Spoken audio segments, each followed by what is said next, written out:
Hello, my friends. This is Andy over at the COVID-19 live TV show coming to you live from Brea, California. Earlier, I was in Huntington Beach, California, which is Surf City, USA. I was happy to be back in Huntington Beach. I lived there for a period of time at 1400 Pacific Coast Highway with a view of the ocean. I wish I never left. There's a whole story of why I moved from that condo on the second floor with a view of the ocean. The fun I used to have in the pool and the jacuzzi there after going to the beach and then coming back with some new friends that I just had met on the beach. I can't even tell you the life I had while I was there. Wow, we got comments coming in already. Hey, Nobby, stop hopping on. I'm Nods. Hey, listen, how many programs are you running? Hey, listen, I took a break for a couple days, actually. I posted a video earlier, but I didn't do a Facebook Live.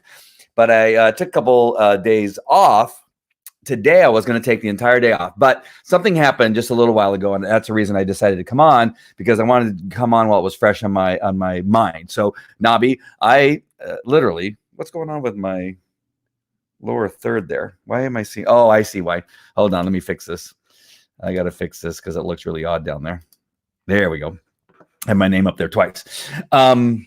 And so I'm going to talk to you about why that is. But I want to go back to Huntington Beach. Huntington Beach was so fantastic. It was great to get out, get away, and actually walk around somewhere else other than the neighborhood or a grocery store with a mask on. I was able to get on my my mountain bike and go for a ride in Huntington Beach. And that was the first sign that I needed to do a show tonight about gratefulness. All right. And so I'm gonna talk about that in just a second and see what's going on. You know what? I just added a mouse to this computer that I'm doing the show on. Having a mouse is, I don't know what I waited for, but I had this wireless mouse sitting around. I finally connected to this computer. Get a wireless mouse when you can. I got so much work done while you were off. That's good. Well, dude, I see you on other people's shows, so it's not just me. All right. So we're going to talk about gratefulness just a little bit. And I know that can be tough. And I thought that's why it's important to do it now, because there's so many things that we are going through with having to be, quarantined at home. And some states in the United States, at least, are getting stronger. Some other countries are getting stronger. And while others are getting, are going to, in the next couple of days, begin to loosen the quarantine. So there's a lot happening over the next couple of days. But I know people have had a rough time. And I know I had a few moments here and there where I thought, wow, this is not fun. As much fun as I wanted it to be. And that's why I was going to just take the day off. Today was going to be a day off. And here I am live. Yesterday I took a day off because I had the kids. We were, just doing so much with school, and I missed a couple of lessons on Tuesday. So I had to make up for them on Wednesday. And then, oh, shoot. Sorry. I got to, take off my notifications here. Gosh darn it. You know what happens is I take off my notifications on both my phone and my computers. And then people yell at me because, hey, I texted you. And whether it's messenger or text messaging or emails or phone calls, none of my stuff does anything, right? It doesn't ring. It doesn't vibrate. It doesn't do anything. And I'm so grateful for those times when I forget to turn it all back on. But people get mad because I don't respond right away. And I don't leave my phone in my pocket. I leave it laying around. And I forget where it is half the time. And it sinks into like spaces in my couch, which I have a lot of. Gratitude is fuel. Nice, Jim. Awesome. All right. So let me get to the point where I decided to do a show tonight. And that is, I have a friend of mine from Argentina. He's a trainer. Sometimes we've been business partners on a few things that we've done. A great dog trainer. When we first met, he had spent the night in my parking lot of my office in Brea. After, I think it was a couple of days. I think I was gone. I would think it was in Vegas or doing something. I came back and there's this guy, it shows up in my office. I've been, spend the night, 2 or 3 nights in your parking lot waiting for you. I understand that you are, anyway, he had been following me in my dog training on YouTube and television, that kind of stuff. And so he wanted to come and learn and work with me. And since then, we've had a great relationship. It's been about 10 years. And the student has become the teacher. All right. So now he has done some really, really cool stuff since the first days where he was the student. And now he's doing amazing work as a dog trainer. Anyway, he came to my house today because I get mail here for him at my house. And just talking to him about what's going on in Argentina, and I've had these he's lived here too with me for periods of time, and the stories of Argentina, and he talks about it. I know they're not communist, and they're not living in communism over there, but. And I'm not sure. I don't want to get him in trouble or anything. I don't want to say that. But there's, it's just different over there. All right. So I'm just going to leave it at that, because if I get too deep in some of our conversation, it may sound like he loves his country, right? He's a proud Argentinian, loves the people, loves his country, and the history of Argentina, and at one time was a flourishing, fantastic country, and now it's not so much. So. And this could lead me to a whole bunch of politics here in the United States. Most of you know that I'm a Republican and all that kind of stuff. And I don't make any secrets of it, but I usually don't talk about it on my shows because it can lead to people, completely ignoring my shows. But let's just say that they are where a number of people in our country would like us to be, where we're dependent on the country. The country, makes determinations and shut things down, that kind of stuff. And so right now their lockdown is a complete lockdown at this current moment, according to what he was telling me, where people cannot do anything without permission from the government to go to the store and to do other things. And if you leave, you'll get arrested. All right. So, and I'm going to talk about that or leave it at that.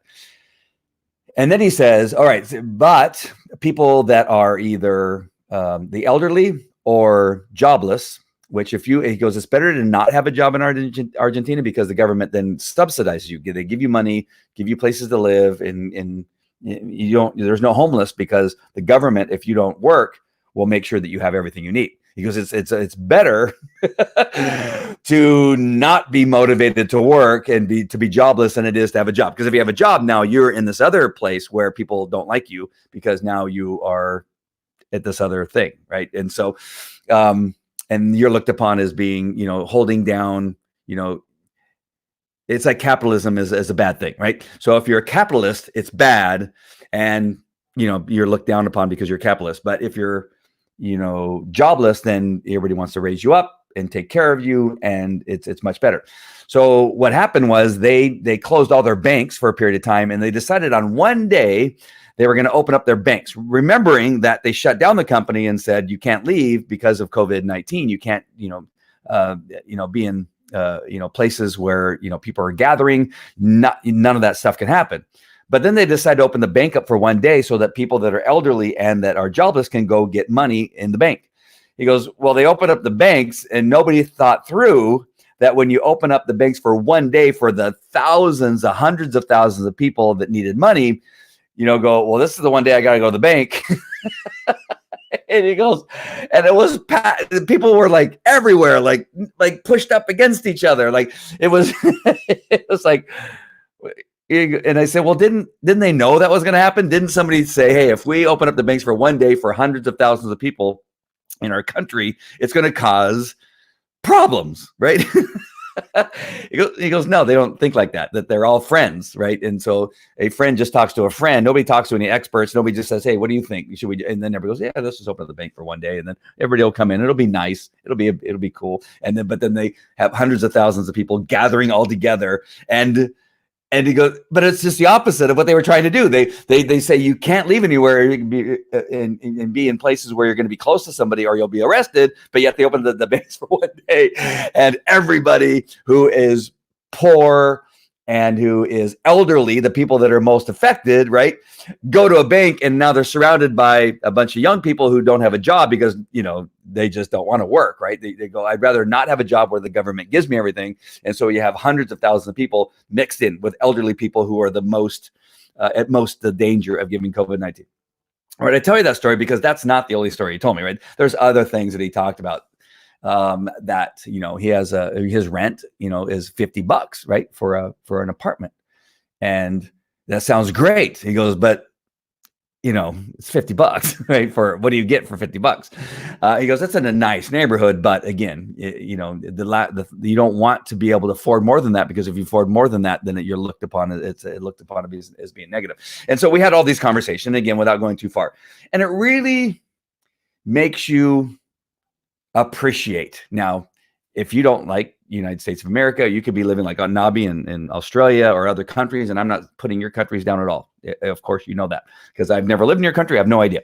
I'm just so happy that I live where I live and I can do what I do. It's very expensive to live here. Like I tell people all the time, in this housing tract, there's no house really that's that much under $1 million, right? Every house in here, and that's not saying anything great. I'm just telling you that's the way it is in California. You can think, wow, that must be, no, it's not a mansion. It's not, I don't have maids. I don't have a butler.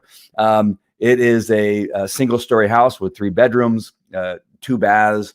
I do have a pool and a little bit of a backyard, but in any other state, a house like this would be probably, a couple $100,000. But here in California, where I'm at in Southern California, it's $1 million. All right. And so I think I may have the least expensive house here on the block. A house just right around the corner, just 2 houses down, sold for something like $1.5 million. Another one was, $1.8 million, just like in the same block here.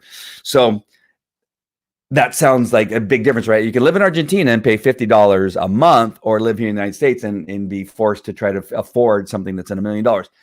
With that being said, I have options, right? We have lots of options. I could not live here. I could choose to live somewhere else. I can choose to live in another state. I can choose to go somewhere else. I can choose not, I could choose to be homeless and live in Los Angeles with the tens of thousands of homeless that live in the United States. The thing is, having the choice, I think, is what I'm most grateful for. That I hope that all made sense, right? And it seems to be in some other countries like China. We talked about China. And there's not much choice, right? You can have choice, but it's dangerous. It's dangerous to speak your mind. It's dangerous to have choice. It's a danger not to agree with the government. It's a danger not to say positive things about the government, even when you don't agree, right? There's always these dangers when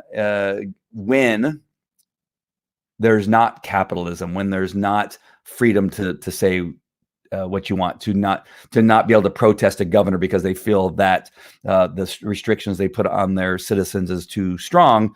And then you can have another protest that maybe there's not enough restrictions, right? We have the freedom to do that here in the United States. And so I just wanted to come on and talk a little bit about, if you're here in the United States or in other free countries like ours, that you got to have some gratefulness for what it is that we have in regard to choice and the way that we can speak and vote and do a number of things. It is not easy. I know that it's not. I've had it yesterday and the day before. I laughed as I was talking to a friend of mine too, and text messaging and phone calls and that kind of stuff, is that, I had a friend of mine who couldn't find a coffee grinder top, the top to their coffee grinder. And it was like horrible.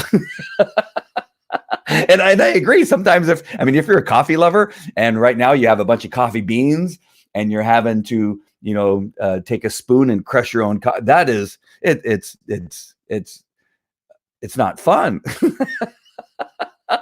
But sometimes we can get so angry about those things. I have this picture of some Cheerios being spilt on my table over here. And I've held on to it because I think that at some point it may come up and may be useful, is that, that right way that happened, I just kind of laughed and the milk kind of went, seeping through the crack in the table where you put the leaf, right, and you can make your table bigger and smaller, right? There's little cracks in the dining room table, and the milk, spilled, and it went through the cracks and spilled on the floor and on some of the chairs and that kind of stuff.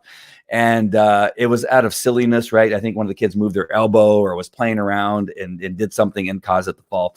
And I took that picture because it reminded me that there, so many people make a choice, right? You make a choice that you can now go, little bastards, you quit playing around, go to your room, you're in big trouble. And you have that choice, right? You can take that tact in that direction with being pissed off at the moment that they spilled Cheerios and milk on the table. It went on the floor, and now you got to clean it up. And if they clean it up, they're going to do a horrible job where you have to now come in and clean up their cleanup because they did nothing but push it around, right? All these things begin to go through your head, and you go, I'll just freaking do it. And you get out of the room, right? Or you just like laugh and go, all right, everybody get some paper towels and let's clean this up.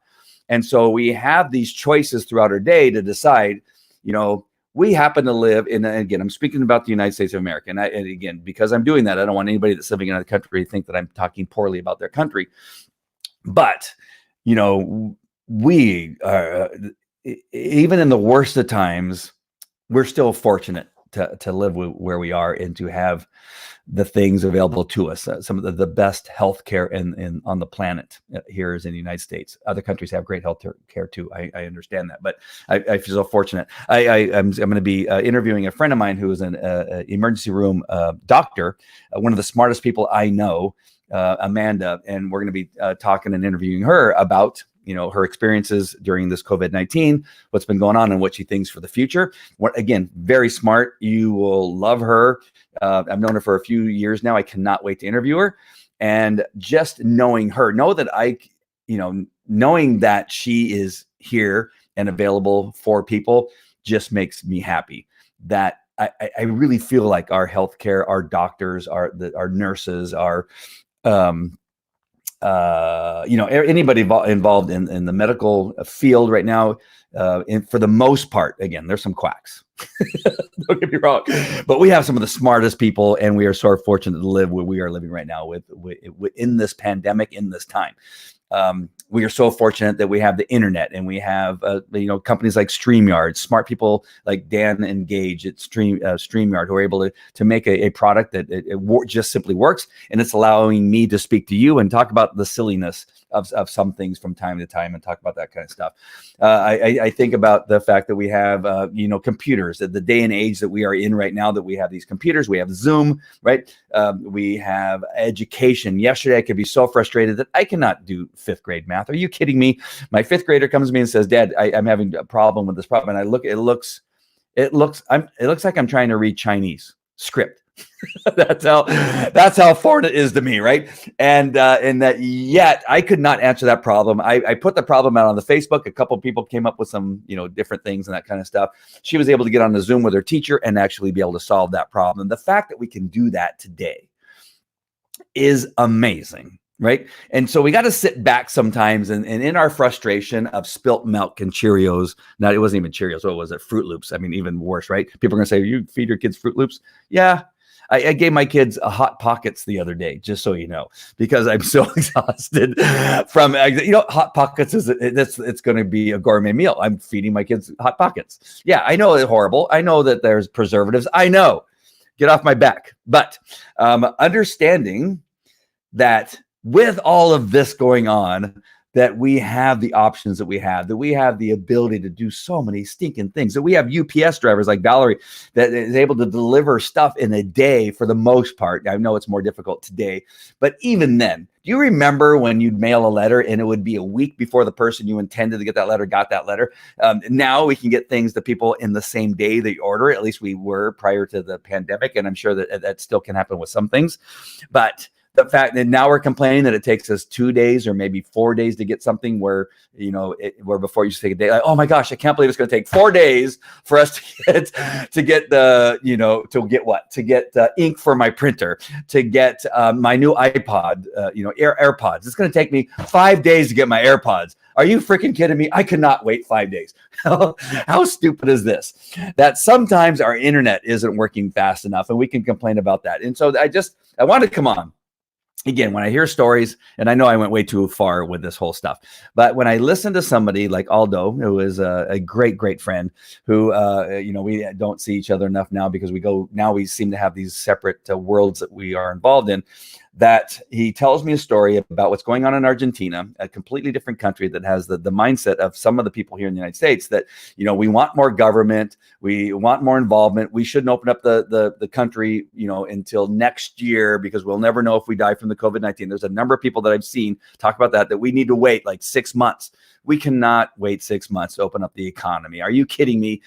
We cannot listen, we can have these arguments and discussions, and people are going to get sick, and it's going to come back for a little bit, then it's going to drop back down again. This is the way our world is, and the fact that we can have these discussions and we can talk through it. But then again, we live in a very, very good country that has some great scientists and some great things that are happening very quickly, much quicker than people thought. The models that they had, showed that maybe 1 million people were going to die, and we're not anywhere close to that. That should speak to how great things are here in the United States of America and what we've been able to do. So let's please be a little bit more grateful for all the stuff. I can go on. I have more thoughts that I'm trying to hold back from because I would like to go on longer with this whole thing, because sometimes I get so passionate about it. I just went and got pho, right? I went to pho and I was able to order from my phone from the parking lot and order my, what I get. I got a number one, actually. I got a number one, which is, a pho thing, a bowl of soup with noodles and meat in it. And then spring rolls, right? I was able to call on my cell phone, my iPhone 11, and take a picture of the restaurant, which I'll show later. And then they were able to get the order and walk it out to my car, right? Could you do that in the 1800s? Could you do that? Can you do that necessarily in some of these other countries? I don't know. I don't know that you could, but we can here in the United States. So let's have a little bit of gratefulness, right? And get out of our funk and the woe is me. I told a story last week. Pho, I know. That sounded funny. Is that what I think you're talking about? I got pho today. And unfortunately, I didn't get the other thing that you may be alluding to. All right. So, shoot, I was just going to say something. I forgot what it was. All right. So let's, I know what I was going to talk about. Last week I talked about in my early 20s, how I had the suicidal moment where I had put a gun in my mouth and I was putting pressure on the trigger to pull it because of a whole number of things. It wasn't just that I was sick in the head. There was, all the things that you struggle with as a teenager that we know teenagers struggle with today, and early 20s about, who am I? And you got relationship problems that are all happening at the same time, and financial problems that are happening at the same time. Family problems were definitely happening all at that same time. So I had a series of events. I had just become a police officer with the city of Anaheim.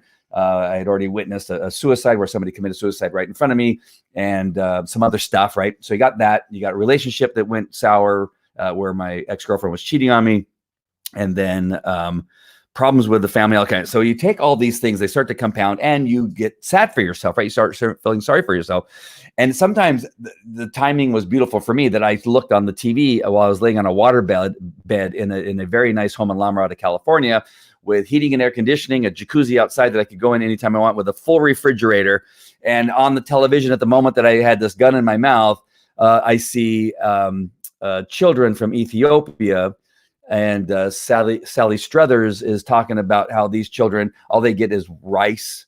And then they show the pictures of the children with their distended stomachs and the flies in their eyes, and, a lot of, flies and just nastiness. Right. And I with my gun in my mouth, I see them is my image. Right. And then I kind of look around and I see that I'm laying in a water bed. Right. And right next to me is probably a cold beer. The AC is running because it was summertime. I could walk out the door that was right behind me directly into my backyard where there was a jacuzzi, right? And I'm watching television, which is hanging on the wall, and thinking, wait, I'm thinking about suicide right now? Oh, what? That child right there does not know where their next meal is going to come from, right? They have to walk a mile just to get some water, and they're sitting there with their distended stomachs, and everything else is so skinny because they haven't eaten in a while, but they're malnourished. And I'm sitting here whining about my situation currently. And that was the last time I actually had that thought, right? Because it took something just to show you, like right in front of your face, the gratefulness of where we sit. If you are watching this on your phone, if you're watching this on a computer, if you're able to sit down somewhere with a roof over your head and watch this, you are better off than a large portion of the world, in the sense that you have stuff, right? Not necessarily in the sense that you have gratefulness, not in the sense that you have, faith in God and yourself and in life, but in the sense of affluence. If you can watch this on the computer, watch this on the telephone, if you have food in your refrigerator, if you have the ability to go somewhere and be able to afford food, even though I have not worked in several weeks, right? I have no income coming in, but yet I'm still able currently, maybe not for very much longer. I've not got a check from the government. I've not got anything from the PPP, from the SBAs. I've got nothing, right? But yet I still have a roof over my head. I still have lights on. I still have a computer. I'm still able to do these Facebook Lives. And that puts me in the 10% of the world that has stuff. And so stop if you can. And I'm not putting you down if you're struggling with mental health, if you're struggling with PTSD, if you're struggling with stuff right now. I'm hoping that I'm reaching somebody that's say, okay, this is not fun. This is not great. This is not perfect. But I'm still better off than most people because I'm able to watch this stupid guy on Facebook Live talking about stupid things and just have some gratefulness of this. All right. What's up with your? Oh, I'm so sorry. Read that. And so my son, my youngest son, my 6-year-old, was doing schoolwork yesterday, and they were talking about the planets. And of course, they're like me, right? You cannot go, Jupiter, Saturn, and then Uranus without laughing. And so my oldest son, of course, could not go, and I'm sorry that it's still up there, but he had to do a comparison. That's Uranus, and then that's Uranus, and that's the thing. And that's what makes you laugh. That is really what makes you laugh and makes you appreciate the world, that I have the greatest kids on the planet. I know you probably have great kids, but they're not as great as mine. I love my kids so much, and I can get frustrated. You went to your neighbor's last Friday and had drinks, and that's freedom. No kidding. We didn't just have drinks. By the way, I still got a little injury here on my chin that I'm not sure how that happened because of that little visit to my friends. By the way, I'm not sure if Michelle punched me in the face because I said something I shouldn't have said or what. But that's a great freedom. All right. So let's get to this next thing. So I got my cards here, right? My journaling cards, and I'm going to read off a couple things. I got strangely enough, I got lots of comments. So for those of you that don't like this part, I'm sorry, but a lot of people, hey, where'd you get those cards? Don't forget to do that this week. How come we haven't heard you talk about these things this week? And I did take a couple days off, like I told you, but let me go through these journaling cards. And what these are is they're separate. Each card is a separate type of question. And I'm not going to go through all of them now. I've already done it once, but I will later on. But each color represents a different type of question. And what you want to do is listen to what is on these cards and then journal about it. I love journaling. I've talked about it for years and years and years. I have journal books all over the place. I've even written, produced is a better way of putting it because there is some writing, but mostly produced 14 different journals that are available. They're mostly on the dog space. They have different breeds of dogs on each one of the covers of the journal because I think journaling is that important for everybody, regardless of how you do it, whether you take a pen and paper or pencil and paper or electronically on your computer or on your phone. Journaling your thoughts and to put down your thoughts and ideas and things like that, I think is very powerful. It leads to sometimes great things in the future. Sometimes it gets things off of your chest. Sometimes you can journal something, tear it. And I've done this, and I know this sounds kind of crazy, but I've written some things that I needed to get off my chest and kind of get rid of, and then tear the paper and then light the paper on fire and then get rid of it. It helps for me. Other people think it's hogwash and it wouldn't make a difference in the world. For me, it's just one of those symbolic things that kind of allows me to kind of move on, especially when you spending day after day after day kind of dwelling on this thing that you just want to get rid of. With my divorce and all that kind of stuff, there's lots of stuff. If you bring it up and we get in a conversation with some drinks, I can get fired up about a few things about my divorce. But for the most part, I don't really reflect on them throughout each day. I think part of that is because I journal about it and kind of get rid of it off my chest, off my brain, and kind of put it over there. And then it's living there on that journal, not up here where I'm dwelling on it and can't get to sleep. All right. So anyway, so that's why I think this is powerful. So let me go ahead and get to the black one. It has the plant on the back of it. And the first one is, and if there's anybody that's willing to do this, because sometimes I have people that are willing to do this, they'll type it out in the comments here. And so the first one is, when do you feel happiest? When do you feel happiest? So journal. So write down on your journal, when do I feel happiest? And then write as much as you want. You can make a bullet point list. You can write out a paragraph or a phrase. Of course, this is all individual, and it's a great thing to do. So write down when do you feel happiest? When do you feel happy? And I think the powerful thing in this particular question is that understanding when it is that you are happy. Am I happiest when I'm with my spouse? Am I happiest when I'm with my kids? Am I happiest when we are hiking? Am I happiest when we're fishing? And it could be a number of things, right? It could be 5 different things, 10 different things, 20 different things.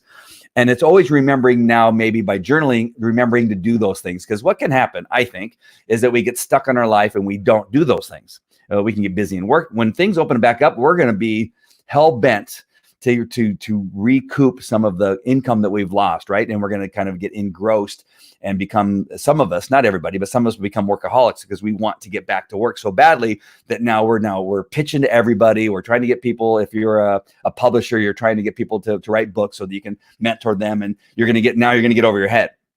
The thing that you always need to remember, if you're going to get more done, you have to take more breaks. Right? It doesn't make any sense, I think, to some people. But what can happen is you can be spending so much time trying to get stuff done that you never get anything done. That is a real thing. You're spending so much time trying to get crap done that you can't get anything done. So you need to get some stuff done and then take a break and do things that make you happiest. Whether it's go for a walk, take a hike, walk the dog, go to the beach, get on your mountain bike and go to Huntington Beach, whatever it is. You need to have those days like I took today where it's just like, you know what, I'm not doing anything. I'm going to get in my truck. I'm going to put my bike in the back of the truck. I'm going to drive down to the beach and I'm going to go for a ride. And that's the thing that will make you more productive when you're doing the things that make you happiest. And that's the reward for getting things done. All right. So journal that. All right. Hope I didn't go too long about that. I feel happiest when I get to work out or on a vacation. Absolutely. Those workouts every day, I was doing 6 days a week and sometimes 7 days a week, Valerie, and I miss that so much. It really, it became a thing. And I don't work. I mean, I can work out hard. I can work out very strong, or I can just do some cardio, or I can do a few light things and then go in the sauna. Whatever it was, what it was getting out of the house and doing something that was good for me physically. And doing that really did make me happy. I agree with you. Going to the gym and working out is one of those things. And then going to the beach. Absolutely. So write those things down as a reminder when you get so busy and so caught up in your life and maybe fighting with a spouse and that kind of stuff that, hey, maybe what we should do is not sit at home and fight. Maybe we shouldn't, dwell on the finances. We know we're in a financial situation. It's going to be a struggle, but many people are going to get divorced after this time, not necessarily because of being quarantined. That may be one of the things, but probably because of financial things. That is really high on the list of things that causes divorce and causes breakups and that kind of stuff. And so we need to sometimes say we are broke, right? We didn't have work for whatever it was, a month. But we still need to get out and do something good. All right, next card. All right, I'm sorry. I have food that I just picked up at the pho place, and it's getting cold, but it's in a styrofoam thing. So anyway, all right, the next card. In your peer group, what do you, and I haven't read these beforehand, so that's why I don't know what they say before I even say them. In your peer group, what do you look to that has the most meaningful job? Oh, no, so sorry. In your peer group, who do you look to that has the most meaningful job? What could you learn from them? So in your peer group, in the people that you hang around with, so if you're a teacher, other teachers or principals or whatever it is, if you're in the dog training business, what are your peers? Who do you look to who has the most meaningful job? And maybe it's not. Maybe it's outside of your circle of teachers. It's people doing other stuff. What could you learn from them?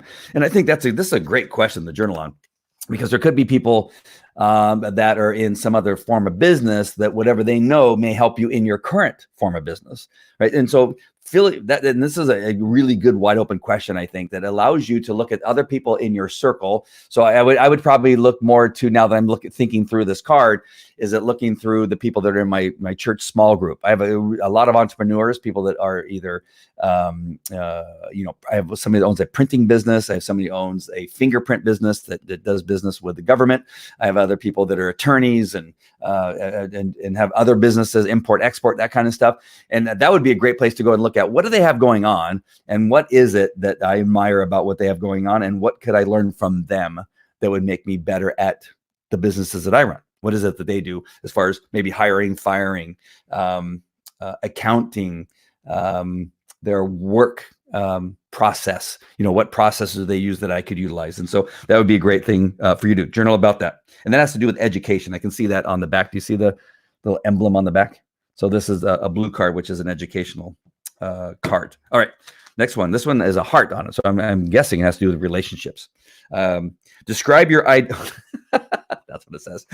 Describe your ideal partner and relationship. Now, I'm hoping those of you that are married are going to look at, my partner, of course, is my ideal partner and the relationship. But kind of think through that a little bit. Describe your ideal partner and relationship. And that is important for me because I truly believe this next relationship that I have is going to be the best relationship of my life. I'm convinced because I'm determined to make it that way. And if it's not, there's a saying in entrepreneurs have or business owners have, and that is not all. You should have this if you don't have it. And that is you need to fail fast. Fail fast. In other words, if you see that things are not going well, get out. Right. Which in the past with business, I've struggled with that with my security company. I knew that I was having trouble and I didn't fail fast. I kept thinking it was going to get better. I stayed in way too long. Right. You want to fail fast, get into that job, get into that business. And once you see something happening where it's not going to fail, move, right? Shift, change, get out of it, close the business. But you need to do it fast. And so, I got to put this on bottom, but the next relationship I believe is going to be the best relationship because I'm tired of it not being. All right. Yellow. This has to do with the brain apparently, or the head, the noggin.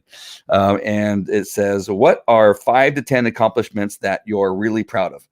Oh, this is a memory maybe. What are the 5, 10 accomplishments that you're really proud of? That is really good to look at, especially right now when you are struggling maybe with things, right? Especially if you're going through divorce or breakup or, business is failing and you go, what am I going to do now? Let's look back at some of the things we did accomplish. There are a couple things I'm proud of. Sorry, I put on top again. I shouldn't do that. I'm proud of writing 9 number 1 best-selling books. Again, 2 or 3 of them weren't the best books on the planet, but I'm really proud of a couple of those books that I wrote that allowed me to get on television and speak about them. I just got a phone call today from a very popular podcaster who wants to interview me about my knowledge about CBD and that kind of stuff. And so I'm very proud of that because there was such a long period of time that I knew I wanted to write a book, but I never did. Years and years and years. I go, man, that would be great to be an author. It'd be great to get on television as an author. It'd be great to, become a speaker and to speak about my book and that kind of stuff. And I always thought, these guys that do it, I can never be them. I can never write a book because I'm too grammarly, inept and I can't, and punctuation is not my friend, and all these excuses as to why I couldn't write a book. I was telling myself. And so the day that I got told on stage at an event said, you must write a book, forget all your fears, forget all the things that are holding you back, forget all the resistance you're getting from friends and family and yourself, and just simply write the book. The moment I wrote that book, everything changed. Everything changed. And so I think that's one of the first accomplishments. And I think being a cop, becoming a police officer, when everybody told me that I would never be a cop. My family told me I couldn't be a cop. My mom and dad said, what are you doing? You can't be a cop. You're not, anyway, they just did not. It wasn't encouraging. Let me just tell you that, especially my dad. And that fueled me, right, to become a cop. Not only did I become a cop, I got awarded the Distinguished Service Award. I got Officer of the Year. I became fairly acknowledged, nationally and throughout North America and in some other countries about my accomplishments as being a police officer, canine trainer, all that kind of stuff. And so that decision to not be held back by the people that said I couldn't do it, and then being able to do it and graduating in the top 5 of my 50 of the 50 people that attended my academy, and graduating top 5, I think for me was one of my accomplishments. Saying it out loud sounds kind of funny, but I think that it's important that even you say it out loud. If you have the opportunity, tell people, hey, I did this thing and I'm so proud of myself that I was able to do it. And there's nothing wrong with that. I always thought there was. I always thought it was something wrong about tooting your own horn from time to time, but there is something very powerful and saying, you know what? I wasn't as dumb as my family led me to believe. I wasn't as, I had more ability than what people told me that I had. And I did it anyway. And not only did I do it, I achieved a very high level of that accomplishment. And I think I think that will actually help other people, because there's other people being held back by their thoughts, being held back by their family, being held back by their friends, being held back by their best friend.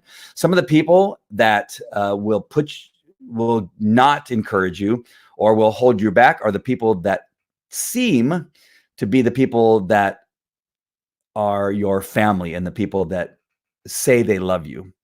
Some of the people that say they love you and are trying to protect you from failure are the people that are holding you back the most. So understand that, and I hope that me sharing isn't trying to sound like I did these things, right? There's a lot of other reasons why I was successful. I found the right mentors. I worked hard. I studied hard. I did things beyond what other people were willing to do in order to achieve my accomplishments. I would drive my places with no pay. I would use my own money. I would walk to places, and do so many. I would sleep in my car to be at places. And so I think that because of that, that allowed me to overcome the resistance I was getting from people that claim that they love me, right? That claim to be only trying to protect me from failure. And so speaking out the times that you've been able to do that and saying it and writing it out, I think will serve you great or serve you well moving forward, especially coming out of this thing. So, hey, April's on. Hey, April. In your peer group, who do you look to? Oh, thank you. I appreciate you doing that. Thank you. Did you do that before? and I missed it. I'm so sorry. But thank you for doing that, April. All right. The next one, I don't know. This is kind of dice. Like it's like rolling the dice. I don't know if it has to do with gambling, but list up to 5 books or films that have made a profound impact on you and explain why. List up to 5 books or films that have made a profound impact on you and explain why. That is interesting. There are a couple books, and I know that I've referenced a couple of these books, and some people say, well, that's not that big of a deal. But for me, they were impactful for me at the time that I was reading them. So for me, at the time I was reading a couple of these books, they made a world of difference to me. Now, when you sometimes refer books to other people, they go, I know all that stuff. I know. Quite often when you read a book that has to do with, self-improvement and that kind of stuff, we all know, right? We all know if we work hard, we'll succeed. We all know if we find mentors that know more than us, and we kind of latch onto them and learn as much as we can from them and then replicate it and then go beyond what they told us, that we will often succeed and become more successful than the person that we were being mentored by. We know that, but we still need to read books to remind us of those things. So there's a book called Well Done. That for me, Well Done, and I can see it. I don't want to get up and get it. And I have more than one copy. I used to buy Well Done and give it to my employees. There's a couple books I would buy and give out to my employees. Well Done was one of them. And that is how it was based on how you train a whale, right?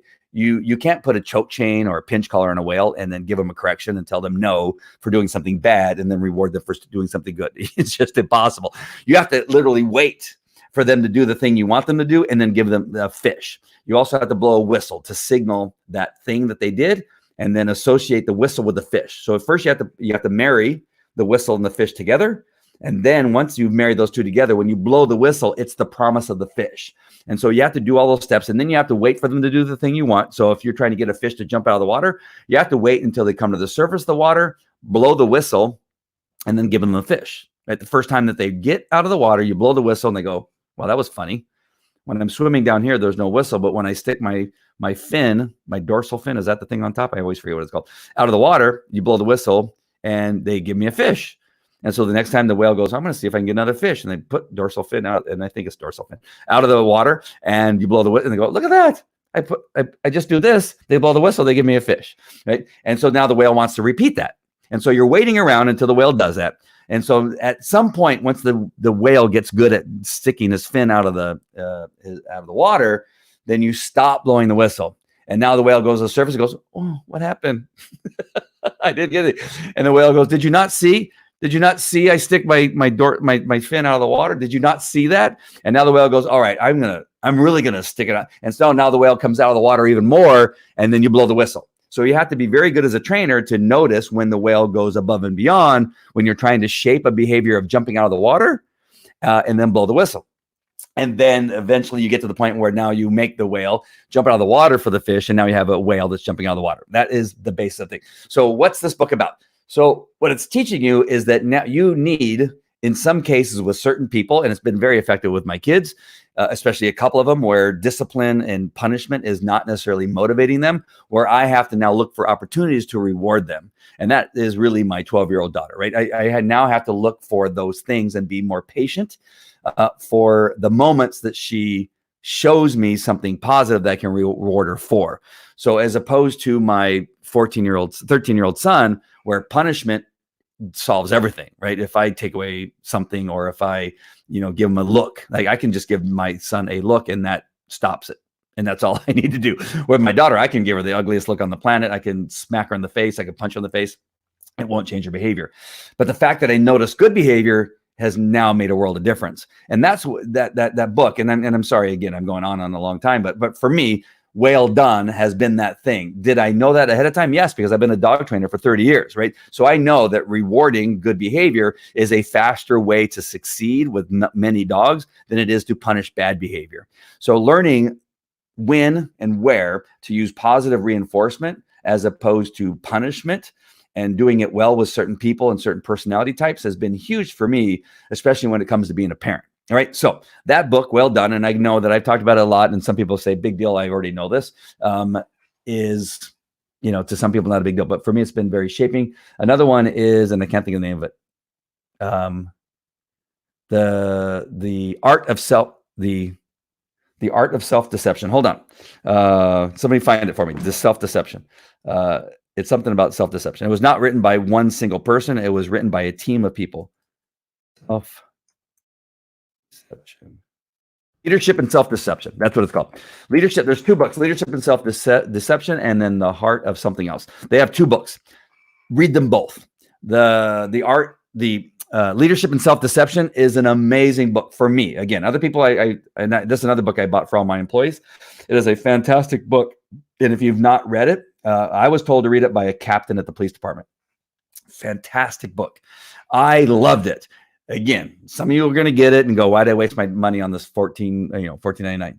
But I would say the majority of people that read Leadership and Self-Deception get a lot out of it. It is a powerful read. I actually could not, and I'm not a great reader. I don't normally like reading books very often, but I read that from cover to cover in 3 days. Could not put it down. I don't know why it captured me. Again, it may have been the moment. It may have been a number of different things that I was going through at that time, but it was a very powerful book. And then the follow-up book after that, which again, let me just see if I can find it, because that's important, I think, for me. Leadership and Self-Deception. Hold on. I know that this is not the best way of handling a broadcast, but the follow-up book, where is it? I should have done this on my computer. That way you can see what I'm. eBay. Usually they have other people bought this book too. And I'm trying to find it. Hold on. It's going to come up. I just know it. Anatomy of Peace.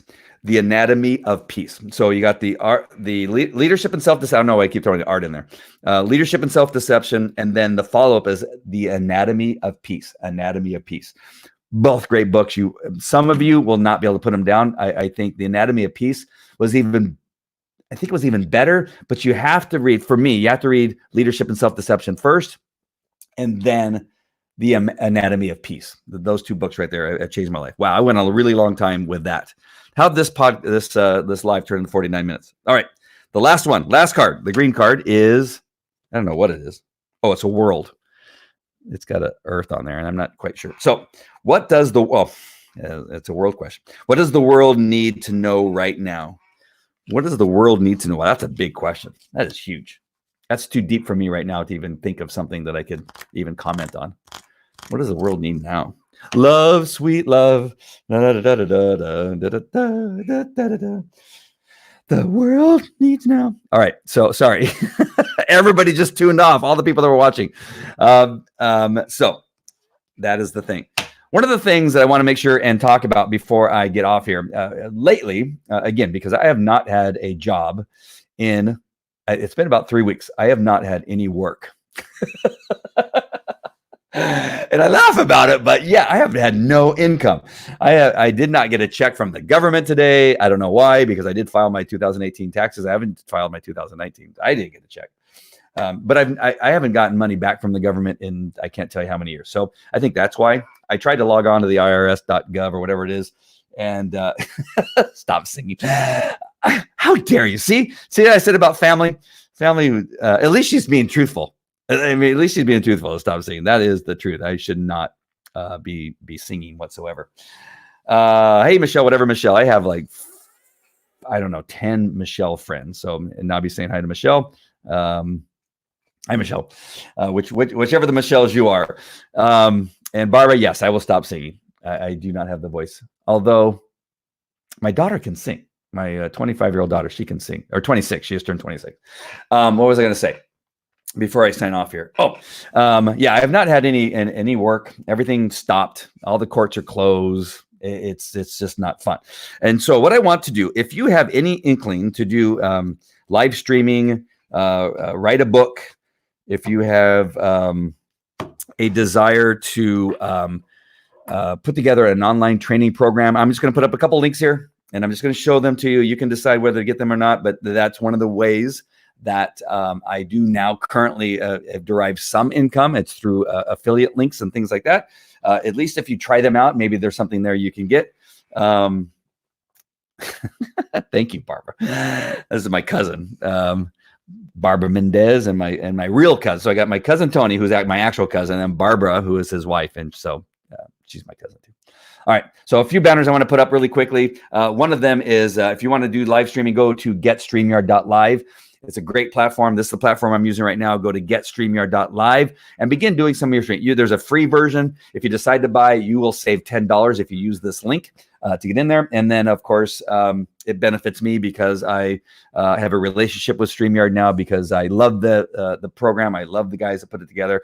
If you decide that you want to do some live streaming, go to getstreamyard.live, and that would be great. And I would appreciate you doing that. You're doing it for both me and the difficulties of not having a job right now. And that's just the way it is. All right.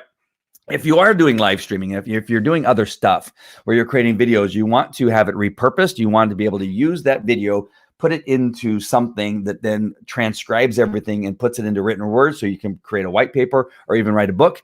Go to speaktopublish.com. That will get you into something called Designer. Designer is a great platform that is amazing. The way that it takes and transcribes your words is amazing. It takes out the ums and takes out other ticks that you may have in your voice, and you don't have to necessarily go through and edit all of them. Now, does it slip up from time to time? Sure, like anything, it may do that, but I'm telling you, it's pretty powerful, and it keeps getting better. It is better now than it was when I first started to do it. So if you do any kind of video, if you do anything in Google Docs where you create a document and you want to simply take that doc and put it into something that now will put it into a very